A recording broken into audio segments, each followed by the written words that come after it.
Sir ಅಲ್ಲಿರುವಂತಹ jury members ಇರ್ಬೋದು, ಸಿನಿಮಾಗಳನ್ನು ಸೆಲೆಕ್ಟ್ ಮಾಡ್ತಾರಲ್ಲ, ಪ್ರಾಸೆಸ್ ಹೇಗಿತ್ತು? ಯಾಕಂತ ಹೇಳಿದ್ರೆ ಮುಂಚೆ ಆಗಿದ್ರೆ DVD ಮೂಲಕ ನೀವು ಸಬ್ಮಿಟ್ ಮಾಡ್ತಾ ಇದ್ರಿ, ಈಗ ಏನಾಗಿದೆ? ಜೊತೆಗೆ ಸಿನಿಮಾ ರಿಜೆಕ್ಟ್ ಮಾಡಿರೋದಕ್ಕೆ ಕಾರಣ ಏನು ಕೊಟ್ಟಿದ್ದಾರೆ? ಮೇಡಮ್, ಇಲ್ಲಿ ನಮ್ಮ ಸಿನಿಮಾ ರಿಜೆಕ್ಟ್ ಮಾಡಿದಾರೆ ಅನ್ನೋ ಒಂದು ಉದ್ದೇಶಕ್ಕೆ ಖಂಡಿತ ನಮ್ಮದು ಇದು ಹೋರಾಟ ಅಲ್ಲ. ರಿಜೆಕ್ಟ್ ಮಾಡೋದು ಅದು ಪ್ರೋಸೆಸ್, ಅದು ಕಾಮನ್. ಅದು ಒಂದು ನಾವು ಯಾವುದೇ ಒಂದು ಈ ಥರಕ್ಕೆ ಉತ್ಸವಕ್ಕೆ ಸಿನಿಮಾ ಒಂದು ಫೆಸ್ಟಿವಲ್ಗೆ ನಾವು ಅಪ್ಲೈ ಮಾಡಿದಾಗ ರಿಜೆಕ್ಟ್ ಮಾಡೇ ಮಾಡ್ತಾರೆ. ಅವಾಗ ನಾವು ಒಪ್ಕೊಳ್ಳೇಬೇಕು. ಹೌದು, ನಾನು ಸಿನಿಮಾ ಕಂಟೆಂಟ್ ಸರಿ ಇಲ್ಲ, ನಾನೇನೋ ತಪ್ಪು ಮಾಡಿದ್ದೀನಿ, ನಾನು ಹಾಕಿದ ತಕ್ಷಣ ನಾನು ಸಿನಿಮಾ ಸೆಲೆಕ್ಟ್ ಮಾಡಬೇಕನ್ನೋ ಒಂದು ಆಸೆ ನಮಗಿಲ್ಲ. ಇಲ್ಲಿ ಏನಾಗಿದೆ ಪ್ರೋಸೆಸ್, ನೀವು ಹೇಳ್ದಂಗೆ ಸಿನಿಮಾ ಪ್ರೋಸೆಸ್ಸು, ಈ ಜೂರಿ ಪ್ರೋಸೆಸ್ ಆಗಿರ್ಬೋದು. ಇವರು 3 ಕ್ಯಾಟಗರಿ ಮಾಡಿದ್ದಾರೆ ಮೇಡಮ್. ಒಂದು ಇಂಡಿಯನ್ ಕ್ಯಾಟಗರಿ, ಮತ್ತು ಇನ್ನೂ ಒಂದು ಕನ್ನಡ, ಇನ್ನೊಂದು ಏಷ್ಯನ್ ಅಂತ 3 ಕ್ಯಾಟಗರಿ ಮಾಡ್ಕೊಂಡಿದ್ದಾರೆ. 3 ಕ್ಯಾಟಗರಿನೂ ಸೇಮ್ ಟೀಮ್ ನೋಡ್ತಾರೆ. ನಾವು ಇಲ್ಲೇನು ಮಾಡ್ತಾರೆ, ದುಡ್ಡು ನಾವು ಫೈಲ್ ನಾವು ಸಬ್ಮಿಷನ್ ಮಾಡಬೇಕಾದ್ರೆ ಡಿಫ್ರೆಂಟ್ ಕ್ಯಾಟಗರಿ ಇರುತ್ತೆ. ನಮಗೇನು ಅನಿಸುತ್ತೋ, ಅಯ್ಯೋ ಈ ಕ್ಯಾಟಗರಿ ಬಿಟ್ಟರೆ ಆ ಕ್ಯಾಟಗರಿಲಾದರೂ ನನ್ನ ಸಿನಿಮಾ ಓಕೆ ಆಗುತ್ತೆ, ಆ ಕ್ಯಾಟಗರಿ ಬಿಟ್ಟು ಆ ಕ್ಯಾಟಗರಿಗೆ ಹೋದರೆ 3 ಕ್ಯಾಟಗರಿ ಯಾವ್ದಾದ್ರು ಒಂದು ಕ್ಯಾಟಗರಿಗೆ ನನ್ನ ಸಿನಿಮಾ ಫಿಕ್ಸ್ ಆಗ್ಬೋದು ಅನ್ನೋ ನಮ್ಮ ಭಾವನೆ ಇರುತ್ತೆ. ಆದರೆ ಇಲ್ಲೇನಂತಾರೆ 3 ಕ್ಯಾಟಗರಿಯಲ್ಲಿ ಸಿನಿಮಾ ನೋಡೋದು ಒಂದೇ ಟೀಮ್ ಅವರು. ಮತ್ತು ಕನ್ನಡ ನಾವು ಕನ್ನಡ ಕ್ಯಾಟಗರಿಗೆ ಹಾಕಿ ಕನ್ನಡ ಕ್ಯಾಟಗರಿ ಅವರು ಆ ಸಿನಿಮಾ ನೋಡಿ ರಿಜೆಕ್ಟ್ ಆದರೆ ಆ ಸಿನಿಮಾನ ಮತ್ತೆ ಏಷ್ಯನ್ನು ಮತ್ತು ಇಂಡಿಯನ್ ಸಿನಿಮಾಗೆ ಅವ್ರು ಟ್ರಾನ್ಸ್ಫರ್ ಮಾಡೋದಿಲ್ಲ. ಯಾಕಂದರೆ ಈ ಲೆವೆಲಲ್ಲಿ ಈ ಸಿನಿಮಾ ಗೆದ್ದಿಲ್ಲ ಅಂತಂದರೆ ಇನ್ನು 2 ಕ್ಯಾಟಗರಿ ಇವ್ರು ತಗೊತಾರಾ ಅನ್ನೋ ಇವ್ರ ವಾದ. ಅದೇ 3 ಕ್ಯಾಟಗರಿ ಡಿಫ್ರೆಂಟ್ ಜೂರಿಗಳಿದ್ದಾಗ ಇವ್ರಿಗೆ ಇಲ್ದಿರೋ ನಾಲೆಡ್ಜ್ ಅವ್ರಿಗಿರ್ಬೋದೇನೋ, ಆ ಕ್ಯಾಟಗರಿಯಲ್ಲಿ ನಮ್ಮ ಸಿನಿಮಾ ಗೆಲ್ಬೋದೇನೋ ಅನ್ನೋ ಆಸೆ ನಮಗಿರುತ್ತಲ್ವ. ಬಟ್ ಇವ್ರು ಹಿಂಗೆ ಆಗ್ತಾ ಇಲ್ಲ. ಇಲ್ಲೆಲ್ಲ ಉಲ್ಟಾ ಪಲ್ಟಾ ಮಾಡಿಕೊಂಡು ಇವ್ರ ಪಾಡಿಗೆ ಇವರೇನೋ ಫೆಸ್ಟಿವಲ್ ನಡೆಸ್ತಾ ಇದ್ದಾರೆ. ಖಂಡಿತ ಫೆಸ್ಟಿವಲ್ ನಡೆಸೋರಿಗೆ ದೇವ್ರು ಒಳ್ಳೇದು ಮಾಡಲಿ.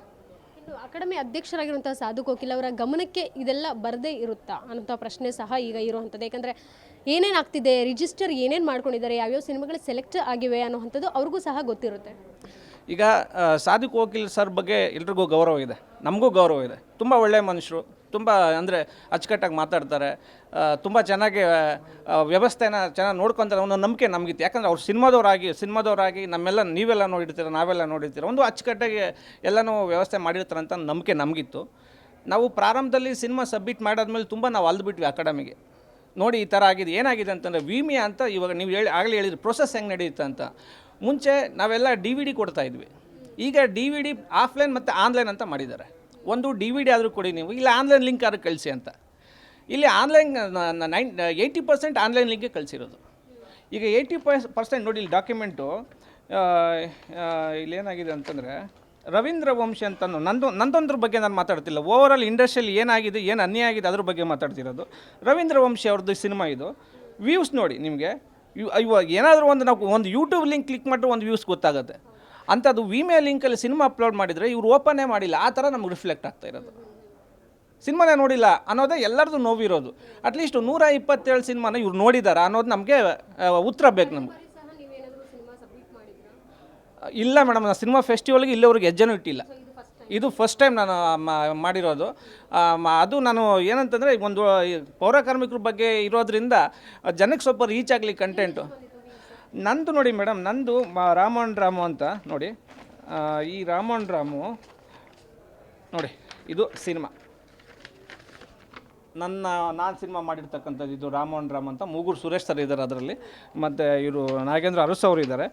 ಇದು ವ್ಯೂಸ್ ನಮಗೆ ತೋರಿಸ್ತಾ ಇರೋದೇನೆಂದರೆ 15 ನಿಮಿಷ ಟೋಟಲ್ ವಾಚು. ನನ್ನ ಸಿನಿಮಾ ಇರೋದು ಬಂದು 2 ಅವರ್ 7 ನಿಮಿಷ ಸಿನಿಮಾ ಇರೋದು, 15 ನಿಮಿಷ ಸಿನಿಮಾ ನೋಡಿದ್ದಾರೆ ಅಂತ ಇದು ನಮಗೆ ಡಿಜಿಟಲಿ ನಮಗೆ ರಿಫ್ಲೆಕ್ಟ್ ಆಗ್ತಾ ಇರೋದು. ಬಟ್ ನಾವು ಅವ್ರನ್ನೂ ಪ್ರಶ್ನೆ ಮಾಡಿದಾಗ ಅವ್ರು ಹೇಳ್ತಾರೆ ಇಲ್ಲ ನಾವು ಫುಲ್ ಸಿನಿಮಾ ನೋಡಿದ್ದೀವಿ ಅಂತ.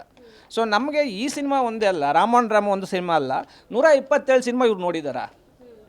ಪ್ರಾಮಾಣಿಕವಾಗಿ ಇದಕ್ಕೆ ಅಂದರೆ ನಾವು ಕಟ್ಟಿರೋ ದುಡ್ಡಿಗೆ ನೋಡಿಬಿಟ್ಟು ಇವರು ಜಜ್ಮೆಂಟ್ ಕೊಟ್ಟಿದ್ದಾರೆ ಅನ್ನೋದು ನಮಗೆ ಬೇಕು. ಸೊ ಹಂಗಾಗಿ ನಾವು ಹೋರಾಟ ಮಾಡ್ತಾಯಿದ್ದೀವಿ.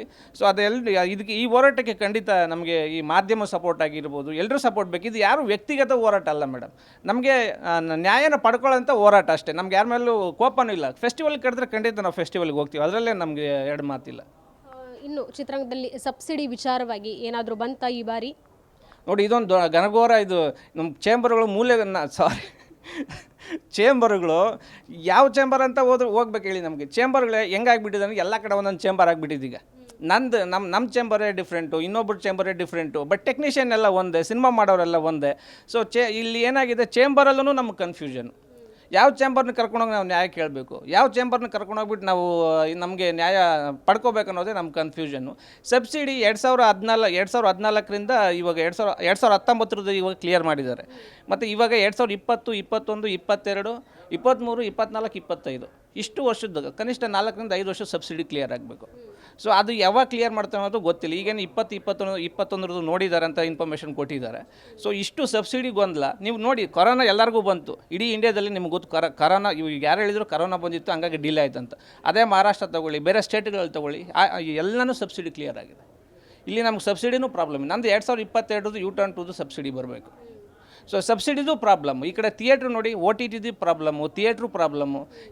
ಮನುಷ್ಯ ಇಲ್ಲಿ ಕನ್ನಡ ಇಂಡಸ್ಟ್ರಿಲಿ ವರ್ಕ್ ಮಾಡಬೇಕಂದ್ರೆ 1000 ತಪ್ಪುಗಳು ಸಿಗ್ತಾ ಇದ್ದಾವೆ, ಮತ್ತು ಒಂದು ಗುಡ್ ಇನ್ಫಾರ್ಮೇಷನ್ ಸಿಗ್ತಾ ಇಲ್ಲ. ಆ ಥರ ಆಗ್ಬಿಟ್ಟಿದೆ ಈಗ. ಗ್ಯಾರಂಟಿ ನ್ಯೂಸ್, ಸುದ್ದಿ ಖಚಿತ, ನ್ಯಾಯ ನಿಶ್ಚಿತ.